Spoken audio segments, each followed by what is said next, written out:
Ana tembung aja dumeh. Uga ana kang nyebut aja dupeh. Tembung kuwi minangka saloka utawa pasemon apa pawelinge simbah-simbah biyen. Upamane aja dupeh lagi jaya. Aja dupeh lagi nyang dhuwur, aja dupeh lagi sugih, aja dupeh lagi menang, aja dupeh lagi kuwasa, aja dupeh lagi dadi penjabat lan liya-liyane. Jeneng urip kuwi ngibarate mubeng, tembunge cakra pagilingan. Urip kuwi ora langgeng kahanane, owah lan gingsir, tegese ora ajeg. Mula ora kena aji mumpung. Mumpung melok kaselak malak, kesusu kaselak muluk, kuwi tegese aji mumpung. Mula njur ana pepali utawa pepeling aja dumeh.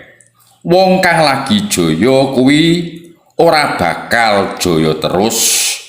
Kala mangsane mengko uga bakal nemahi apes.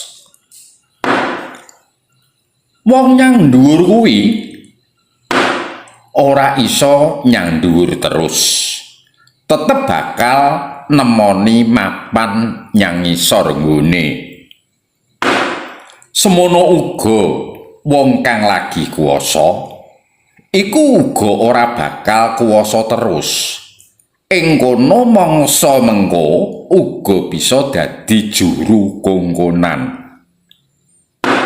Ya kanthi tembung aja dumeh mau kudu tansah teliti lan kebak ing pangati-ati, aja nganti duweni watak aji mumpung jroning padha urip ana ing marcapada iki. Kalamun wis padha ngerteni yen to jroning manungsa urip kuwi bakal nemahi owah lan gingsir, tembunge cakra magilingan. Becik apa wong urip ing alam donya, aja ninggal tata lan budi utama. Kuwi keterangane Semar, dene dianggep bener lan lupute, monggo anggone padha nyurasa lan ngrasakake. Jer manungsa urip kuwi diwenangake nampik lawan milih miturut marang kadewasaning jiwa dhewe-dhewe.